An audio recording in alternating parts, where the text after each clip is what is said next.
Hey, what's up, guys? Me, Juan Pablo, the people's mentor. If you wonder what shirt I have on, you're like, hey, I care less about what shirt you wearing, bro. Only I care about is cash flow. Well, let's get into it. The third M, the money. I like the money. You heard me say before, find the money, then find a deal. So have we talked about finding deals yet? Properties? No. We're still talking about the mindset with emphasis of real estate investing and getting the money for real estate investing. We'll get into the deal finding portion soon enough. But the money is important, right? You want to make sure that you have the capital to invest. Not saying it has to come out of your pockets, your savings, but you have access to the money. What are the two most responsibilities of a real estate investor, a real estate entrepreneur? You got it. Getting access to deals and getting access to money. All right, so let's talk about the money. How should you structure the money, or the financing, in other words? When dealing with multifamily, this is how you should structure your financing. 80% of the money should come from where? A mortgage. That's LTV, loan to value. They normally do 80%. Some do 75%, some do 70%, but generally 80%. If it's less, if it's 75%, then you have to play around with the other portions. Okay, so 10% comes from seller financing. And I get this question asked often: hey, Juan Pablo, why did you negotiate more than 10%? Because most mortgage companies don't allow more than 10%. They only allow seller to do 10% seller financing. So when I say seller financing, that means the seller is actually holding a note. So that's 10% less money you have to bring to the table as a down payment. But you have to pay the seller, obviously, for that note. It's a second mortgage, a junior mortgage. That's what seller financing is. So when you hear seller carryback, or seller financing, owner financing, a second mortgage, junior mortgage, all those terms are synonymous. They're interchangeable. Basically what it means is the seller is not going to get 10% of his money back because he's holding a note, and they got to pay this person back with interest. So with multifamily, you want to do 80% from a mortgage, 10% seller financing, and the 10% can come from the following. Private money, that can be a lender giving you a loan. You issue that person a promissory note. Check our resources for a sample promissory note, but get a review by your attorney, like I mentioned before. CYA, consult your attorney. It can also come from private money, meaning an investor that's investing with you, that's the equity partner. The 10% can also come from business credit. Okay, once you liquidate it to cash, check out our 7 tactics to convert business credit to cash. It can come from a business loan from personal funds. As I mentioned, that's what I did. When the 9 unit I closed on in November 2017, I lent money out of my savings, and so that the entity can lend me money at an interest rate. Okay, it's because I'm getting a higher interest rate off of this property than I would have now money in my savings. I'm gonna get it back anyway in 5 years. Okay, so it could be a business loan from your personal funds. It can come from rent prorations, meaning if you close on a property, let's say the 5th of the month, the seller keeps the first 5 days of rent, and you get the other latter days from the 5th to the 30th, if there's 30 days in the month. Security deposit credits, if your rent was $9,000 a month for, you have a 9 unit, then you get credit at $9,000. Repair allowances, so after you get the inspection report, as I mentioned, you itemize it. You want the seller to give you a credit at closing for the repairs. Okay, so all that stuff can go towards that 10%. But do you just want 10% to fund your deals? No, you don't. You want to have 110%. So let me explain. 80% covers the mortgage, 10% seller financing, 10% private money. 10% is the down payment. 80% mortgage, 10% seller financing, 10% comes out of pocket for the down payment. But what about soft costs? What about closing costs? What about costs for property inspections, appraisals, traveling costs to see the property? What about closing costs? You got to pay attorney fees and settlement charges and stuff like that. That's why I say always have 110% of the money you need to close. Okay, so just keep that in mind. So in essence, if 80% comes from a mortgage and 10% seller financing, you need about 20% of the purchase price to cover soft costs, closing costs, and down payment money, just to put that out there. Apply for business credit and for a mortgage if you haven't done so already. And once awarded, watch to convert credit to cash. If you're disqualified for a mortgage or business funding, get qualified, guys. Make sure you take the necessary steps to get funded. So if you disqualified pretty much because of your personal credit, It's not the end of the world. You can get that fixed. You can get it looking pretty, get it looking sexy like Halle Berry, so that borrowers, lenders, mortgagors, business credit underwriters can perceive you as an attractive borrower and say yes to your loan application. And you also need to have proof of funds and a pre-qualification letter. Why? Because when we get to the deal finders, they want to make sure you're credible. As I said, it's from a wholesaler standpoint. If you haven't watched the wholesaler portions, make sure you watch it. I said, you want to vet out your investors. And how do you vet them out? By seeing if they have the money. Likewise, if you're dealing with deal finders yourself, and you're dealing with them from a standpoint of you being a buy and hold investor or a flipper, you want to make sure that you prove yourself to be credible by presenting them, hey, I got a pre-approval from my bank, from my mortgage lender, and if your mortgage lender says, no, we don't give it to you, that's perfectly fine. Just ask them to vouch for you. Give the real estate agent or wholesaler the contact information, name, email, and phone number of your mortgage lender, and have your mortgage lender say, yeah, I vouch for Juan Pablo. He's credible, he's qualified for a mortgage, this is the amount, this is the loan terms, and so forth. Okay, and also have a proof of funds, meaning a bank statement. It don't have to be your bank statement, but have access to one. It don't have to be your personal financial statement, but have access to one. It don't have to be your credit report, but have access to one. So that you can show these deal finders so they can perceive you as credible. But in essence, you want to prove yourself as credibility. That's like the first rule. They're having people work with you. Who wants to work with someone who's a tire kicker, wasting time and don't got money? No one. They want to work with people who can prove their credibility. Again, it doesn't have to be yours, but you have access to it. That's why I say, what's the two most important things for a real estate entrepreneur? That's right, getting access to deals and getting access to capital. And they say it had to be yours, or you finding the deal, driving dollars, but getting access to it. Okay, let's keep it moving. So, watch the video in the resources to convert business credit to cash, and show money to deal finders to have them work for you, as I just mentioned. And now I want you guys to watch the following webinars: business credit for real estate. So that shows you the ins and outs of when you obtain business credit, how you should use it for real estate investing with emphasis of the cash flow. That's what I want you to keep in mind. How do I use this for business? How do I use this business credit for real estate investing? And factor into the cash flow analysis. So you'll get a taste of the analysis you need to do when using business credit as a source of down payment funds. Now I also want you to watch the video, negotiate seller financing. So I always say 10% of the down payment should come from the seller financing, but I get pushback, especially to my coaching students. Like I coached a guy earlier this week, and he said, what, hold on, 5% interest rate seller financing? So you're saying you actually get Juan Pablo seller financing, 5% interest rate, amortized over 10 years with a balloon of 5. That's a low rate. Why on earth would someone do that? Again, it's all predicated upon your negotiation skill set. But I share with you the ins and outs of how I negotiate it, because it's a popular question, and I had to share with this coaching student, Benny, exactly how I structure it. So I want you to watch that video as well, negotiate seller financing. Okay? So watch that at the end of this video. Moving forward, distressed single family. How do you finance that? Easy. Hard money. Now, some markets, you might say, hey, well, Juan Pablo, in my market, my hard money lender requires a down payment regardless.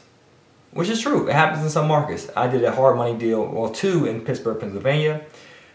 My hard money lender did not require a down payment as long as I bought it right. As long as I factor in the purchase price, the rehab, and the closing cost to be 65% of the after repair value, no down payment was required. I bought it smart. But in Atlanta, Georgia, I did a flip with a hard money lender, and this hard money lender required a down payment regardless, and most hard money lenders do in Georgia. So I always advise reaching out to 10 hard money lenders and ask all of them their qualifications and their terms, and apply for the one, of course, in which you are qualified for. And you want to know the terms about is there a down payment required, any prepayment penalties, any fees involved. All that stuff's in the hard money webinar that I mentioned before. That's in the resources. So check that out. Take a look at that video again if you need me to refresh your memory about reaching out and finding the hard money lenders. But in 2 different markets, I did hard money, and they all had different criteria. One had a 15% interest rate, 2 points, no down payment, $25 application fee. One had in Atlanta, 13% interest rate, 3 points, no application fee, but you had to bring a 20% down payment to the table. So how did I finance the down payment to make it 100% finance? Easy. I use business credit, but you can also use private money. It could be a lender or an equity partner, and you know, divvy up how much you want to give to that person. And that's just a side note too. I had the same guy ask me, the coaching student this week, well, if I have a person who wants to invest with me, how should I do the equity split? If they're bringing, how much is he saying? They're bringing $700,000 to the table, some astronomical amount, and I'm bringing $200,000. I said, well, you could probably do a 50-50 split and I'd be generous. What? But they bring the majority of the money to the down payment. I said, they bring the majority of the down payment money to the table, in other words. I said, well, who's doing all the work? You are. Okay, who's getting qualified for the mortgage and bringing their credit and liability to the table? You are. Is the $700,000 investor doing that? No. So you're bringing 80% of the mortgage to the table. You bring your credit to the table, and you're doing all the work. Meaning you're doing the due diligence, you're finding the deal, you're screening tenants, you're going to be managing the property manager once you close on the deal. So you're doing all that. He said, yeah. You don't think 50% to the partner is generous? Because you're bringing the time and some money to the table, and your credit to the table. The investor just bringing some money. You see? It's all how you frame it in people's mindsets. It's all about negotiation. So make sure you keep that in mind. All right, so just keep it moving. Invest in state first, but explore out of state. Now, do you invest out of state for hard money? I've done it, but I don't recommend it, especially if you're new to distressed properties, because if your contractors found one that you're out of state, you might not be on site. And that's why I said that's one of the rules you have to follow for hard money. You have to be on site at least 3 times a week. So if you're out of state and you can't afford to be on site 3 times a week, I advise you to do hard money on local deals within an hour drive from where you live and nothing more. Find deals that fit your pockets. So when you're getting access to the money and you're proving this to your deal finders, your wholesalers, and your real estate agents who are finding deals, they want to find a deal that fits your pockets. So if you show them, hey, I get 80%, let's say $80,000 from a mortgage company, and they got 20%, $20,000 from, you know, whatever, private money, business credit, retirement account I'm using, some savings, which I'm going to give myself a loan, all that stuff. $100,000 in total. Find me a deal that's $100,000. Of course, you want it with some built-in equity, but you get what I'm saying. So now they know with specificity what kind of deal they should locate for you in certain markets. So you want to share with the deal finder your 3 M's. Your money, also the market you want to invest in, and your model. Okay? You want to share with them so that way they find a deal that fits those 3 M's. So now it's starting to click, isn't it? So hopefully you already secured the money from a mortgage, business credit, private money, etc. So now you're ready to move forward with finding deals via deal finders. So when working with private money, as I mentioned before, they want to make sure you're credible. So prove it. Credible meaning you have experience, because when I started out trying to raise capital through private money, through family members, friends, and colleagues and coworkers, they would say, okay, well, how many deals have you done? You want $20,000 from me? How many deals have you done? Huh? And I would say, well, you know what had happened was, you know what I'm saying, I'm working on 20 deals right now. I ain't closed on none yet, you know what I'm saying, but I'm on my way. You might want to catch this train now, because this is on its way, bro. And they might say, hold on. So you're telling me we both have 0 experience, and yet you want to borrow $20,000 from me? Is that so you can experiment with my money? In fact, I'm in a better situation than you. Yeah, we both want to invest in real estate, but I got more money than you, and you even got no experience. If you have no time, no credit, no money, why on earth would I want to invest with you? So you can experiment with my money again. So you have to keep that in mind, okay? So you want to make sure if you're dealing with partners, you prove credibility. But you could say, hey, I'm doing it with a partner. Let's say you're partnering with me and I'm bringing the credibility to the table. And you say, hey, my partner and I have done collectively 18,000, X amount, whatever the number is, amount of deals. Or if you wholesale, you can say, hey, I've done X amount of real estate transactions. You don't have to specifically say, I've done 0 buy and hold, but in regard to real estate transactions as a whole, because you did some sort of investing through wholesaling, even though you didn't hold the property, you still, participated in these transactions. You can just share that experience. Either way, you have more credibility than them. And that's the point of them investing with you. They understand they have something to value, that's the money and or the credit, or they're going to bring the credit to the table for mortgages, but you have bring something to the table as well, which is the experience, the time, the hours, the know-how, the connections. And don't ever let a partner shortchange you and say, acquisition fee, yeah, you're paying your acquisition fee. Oh, I'm paying you a fee to do the work. This ain't no volunteer work. You have to tell your private money people that. Do you work for free? Yes, you might do some volunteer work because you're a good Samaritan. You're very generous. You're a God-fearing man and woman. But do you do that 40 hours a week for free? No. So I'm doing it as well. I'm putting in my sweat equity to the deal. I should be compensated for it. So keep that in mind. Don't let them shortchange you. Like the other guy who's bringing $700,000 to the table, thinking he could shortchange my coaching student because he's bringing the majority of the down payment to the table. But no, you're bringing the time, you're bringing the credit, you're bringing 80% of the financing through a mortgage, and you're bringing the know-how to the table and the connections. Don't shortchange yourself. Got it? Good. And continue to focus on buying deals, yield plays, not so much value plays. Value plays hard money. I'm not negating and saying to do it again. I have a lot of information on that. But starting out, I want you to take the safe and secure route and do the 100% occupied model so you can obtain the highest LTV. Because mortgage lenders are hesitant of giving you money 80% LTV if they find out the occupancy is low. If the occupancy is 50%, why would they want to give you 80% financing? That's very risky to them. They're not interested in distressed properties. That's why you use hard money to begin with, right? Because most major banks or even small community banks don't want to lend a lot of money on a non-performing asset. Okay? So you want to make sure that the property is 100% occupied at closing. Put that in the contract and don't close until the property is fully leased. Yes, you can put that in your contract. Everything's negotiable. This is business, but you have to stick to your guns. You have to make sure you have it outlined in the contract and that you have the bravado to stick with it. Hey, Mr. Seller, I understand things happen. I understand we're closing, the tenant may move out. It happens, but fill that vacant unit. So I know what you're thinking. Well, what if that seller just throws any of your regular tenant in there that's unqualified who might be a problem tenant?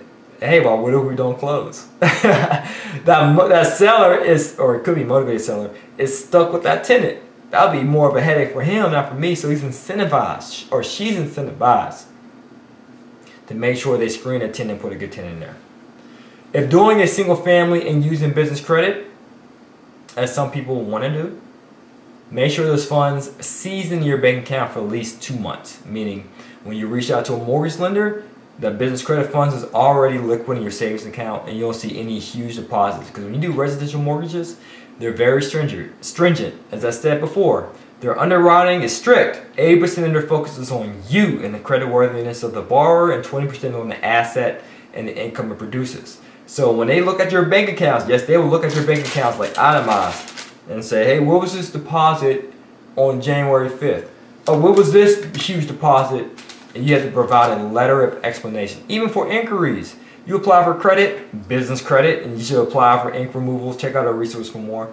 And if you apply for business credit, which is a wash, rinse, and repeat cycle, and you get inquiries, they're going to say, well, I understand the funding is in your account because you seasoned it, but what's up with all these inquiries? Do you receive financing? Provide a letter of explanation for every single inquiry. So that's why I don't like single family as a buy and hold investor. I prefer multifamily. They're less stringent, but we all got to start from somewhere, right?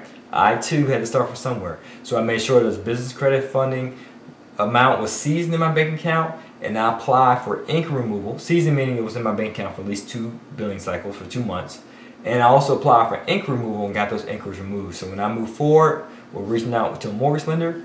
They saw the money in the account, no questions asked, and they didn't see any inquiries. So keep that in mind. Check out our resource for business credit and inquiry removal, my friend. And reach out to 10 mortgage brokers. Like I mentioned, 10 hard money lenders. If you're looking for hard money, if you're looking for buy and hold strategy, 10 mortgage lenders. Because real estate is a numbers game and a people's game. And if you don't qualify for a conventional mortgage, check out our low doc mortgages and check out hard money. But you want to reach out to 10. Why? Because you want to go to the table with a copy of your credit report and your financial documents. Your last 2 years of your tax returns. You also want to present your personal financial statement. You also want to bring 1099s or W-2s, your bank statements for the past 2 months, pay stubs for the past 2 months. You want to have all your financial documents in order, as I just discussed. And again, this video is recorded, so make sure you watch it again to have that list. But you want to go to your mortgage broker equipped with all these documents. You can email it, you can print it out, bring it to this person in person. Plus, you want to bring a copy of your most recent credit report using Privacy Guard or CreditCheckTotal.com, because you don't want this new mortgage broker to run your credit. They're all going to say, hey, I need to check your credit using my own system to see if you qualify. But that's why I say reach out to 10, because you want to say, hey, I have a recent copy of my credit report and all these financial documents. Can you just tell me if I qualify? I'm just looking for answers. I'm not trying to get a hard pull on my credit. I understand you got to use your own system to check my credit to see if I qualify, but I want to avoid a hard pull for now. I just want to see if I'm qualified, so that way when I find a deal, I can reach out to you. And out of the 10, several may say, no, I'm not going to waste my time doing that. I want to run your own credit using my system. So one broker may say, okay, well, let me see. Credit score says 655. Yeah, you can qualify for this type of mortgage, but again, for me to move forward, I have to check your credit using my own system. And you say, hey, I understand that, Mr. Mortgage Broker. I get it, but I'm just looking for answers. So, will I qualify? Yeah, you could qualify for this mortgage product.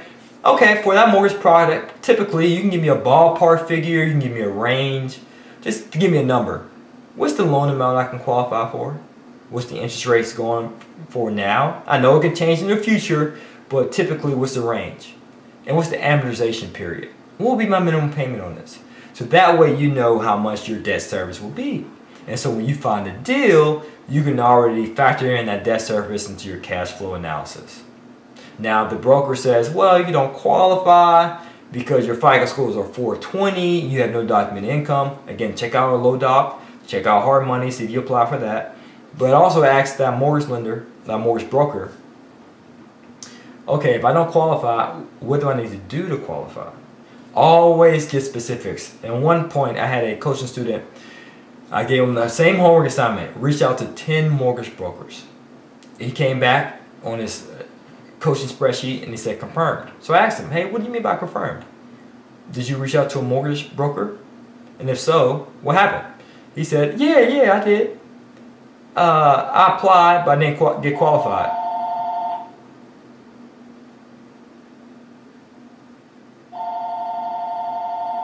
You can delete this part out.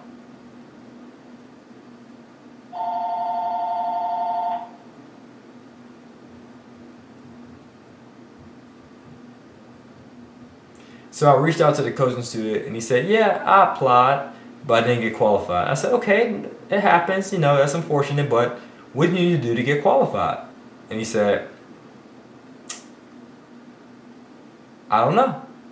I said, hold on. So you reached out to the mortgage lender and you didn't gain the specifics? Like, if you go to the doctor and you're feeling sick, don't you want the doctor to provide you with a diagnosis of what's going on and also a solution, a remedy, medicine, so that you can get better? So you should do the same thing with a mortgage lender. If you're sick financially, so to speak, whether it's a low FICO score, undocumented income, get the diagnosis. Have this mortgage broker provide you with exactly what you need to do to get qualified. So he might say, well, you need a 650 FICO score, or you had too many collections, or you had too many inquiries, or your debt coverage ratio or your debt to income ratio is too high, your debt to credit ratio is too high. Get the specifics.